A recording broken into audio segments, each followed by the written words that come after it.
Hello everyone and welcome to my channel, Cooking for the Family. I'm Dyvonne and today I'm going to share with you how I make my fried rice. This is Spam fried rice, my husband's favorite, and I'm going to share with you how I do it.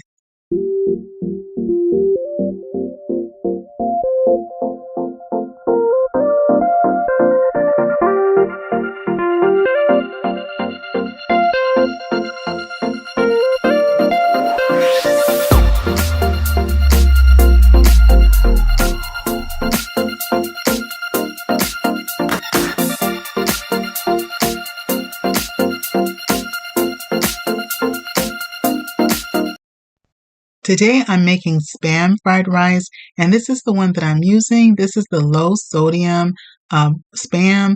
Now with my fried rice recipe, I've been making it for several years, and I've sometimes made it as a shrimp fried rice. I've made chicken fried rice. I've made it as a veggie fried rice. And so you can definitely take this base fried rice recipe and kind of just make it your own. So with the Spam, I'm going to go ahead and I'm going to dice it up to about this size. This is about, say, a size of a dime is what I like to do when I'm making my Spam fried rice.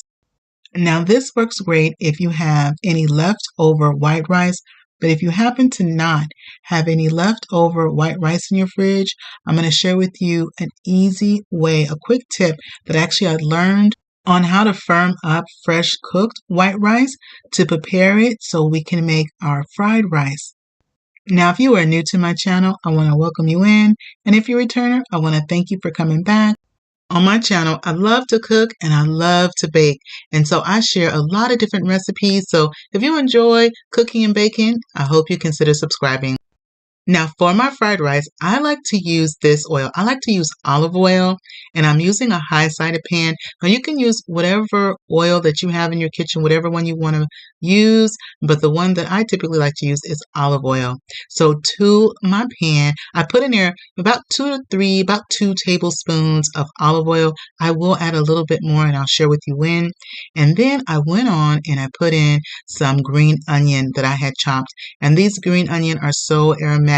And so that's what we're doing. We're just kind of blooming them a little bit. I found that putting them in the oil and letting them bloom really enhances the flavor of my fried rice.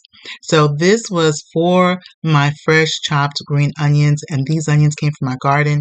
I put in about a fourth of a cup, and you can always add more at the end to garnish, kind of depending on your taste. So once I saute the onion and you see how they start to sizzle in the oil, now I go ahead and I add in my meat. So I'm adding in the Spam.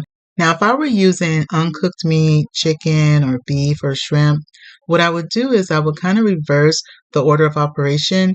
I would go ahead and put my oil in my pan. I would cook off my meat that's raw. Then once my meat's done, I would take it out of the pan, add more oil, and then I would go ahead and saute my green onion. And so just kind of changing the order of operation if I was going to be using like my shrimp or any of my meat that's uncooked. So once I add my Spam to my pan, I go ahead and I saute it. I like to put just a slight little brownness on my Spam, and then I'm just going to let it cook for just a little bit. And once some of the pieces have started to brown a bit, then I add in 1 clove of garlic that I've minced. I'm going to go ahead and saute the clove of garlic in. And then I just like to saute the clove of garlic in with everything for about maybe 1 minute to 2 minutes, not too long. I don't want the garlic to burn because sometimes when garlic is burned, it takes on a bitter taste, and so we don't want that. And so next I'm adding in my rice. Now my rice, this is 3 cups of cooked rice. Now for rice, if you don't have any leftover rice, like it's 1 or 2 days old and it's been in the fridge, and you want to make fresh rice, I just go ahead and I make my fresh rice in my rice cooker. Then I take it out of the rice cooker and I put it on my pan that I had there, and I put it in 1 thin layer. I let it cool to room temperature. I just kind of let it cool down where it's not like steaming hot anymore. Then once it's cool, I take it while it's on the pan and I put it in the refrigerator, just like that, uncovered. Putting it in the refrigerator when it's uncovered, the rice, it tends to dry it out a bit, and it also makes it a lot more firm. So when I go to make my fried rice with it, it's not super sticky and it's not going to kind of clump together. It's going to stay loose. And so that's a little trick that I learned when I want to make some fried rice the same day and I don't have any like leftover rice. So once I've been sauteing the rice that I put in there, I make a little space in my pan, and this is going to be for my egg. Now, before I put my egg in, I'm going to put in some more oil right there in the side. And this is another reason why I like to use the olive oil, because when I need to add a little bit more oil to my pan, it doesn't tend to make my rice greasy. And I know before in the past, initially when I first started making my rice, I would use vegetable oil, and I would need to add, a little bit more oil here and there. And I found that my rice could sometimes be a little bit greasy for me, for the family. And so I switched up to olive oil, a while back, and I prefer it better. So I added in 3 beaten eggs, and we're going to go ahead and scramble those. And while I'm doing this, while I'm sauteing the rice, and I had my Spam and my onion in the pan, I had my pan on a medium-high heat.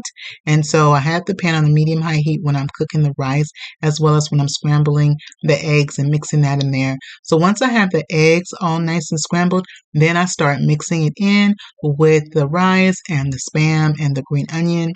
And then as I'm going along, sometimes I'll add additional green onion, and then I also like to, of course, add it at the end. Now, our final step that I put in, of course, is our soy sauce. So I have my soy sauce packets, and these were great.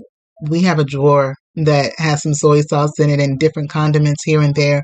And so I'm going to add in 2 packets of soy sauce. I start with 2, depending on the brand of soy sauce that I'm using, and then I just kind of go from there.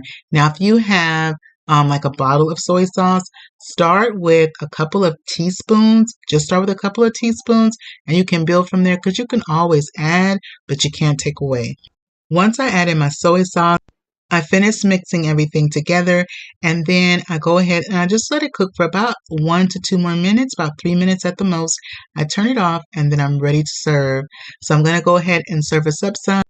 This recipe makes enough for 3 people, and you can always double it up. I usually double it up if I'm making it for the whole family, and we've had this for dinner many a times, or sometimes I'll make it and we'll just have it for lunch. And so this right here is the Spam fried rice, my husband's favorite. I'm going to go ahead and give y'all the first bite. I'm going to make sure I got a little bit of everything. Go ahead and take your bite. Now I'm going to take my bite and see how we did today. This does not disappoint. And you can really make this recipe your own based on the meat that you want to use, or if you just want to make it a nice veggie fried rice. But best of all, it is just simple, it's hearty, it's a budget-friendly meal without feeling like you're missing out on anything by being on a budget. Well, that is it for me today. If you're not subscribed, please hit that subscribe button. And these are the ingredients. That is my white rice that I put on the tray, let it cool, and then I put in the refrigerator to firm up and get nice and cold. It makes it so much easier. My Spam, my garlic, my 3 eggs, and my soy sauce packets. Well, I hope you enjoyed spending time with me in my kitchen. If you like this recipe for simple fried rice, don't forget to show this video some love and give it a thumbs up, and click share. Share this video with a friend or family. And click that notification bell so you can come back and visit me again in my kitchen. And remember, it's always good when Dyvonne is cooking for the family. I'll see you on the next one. Bye-bye, everybody.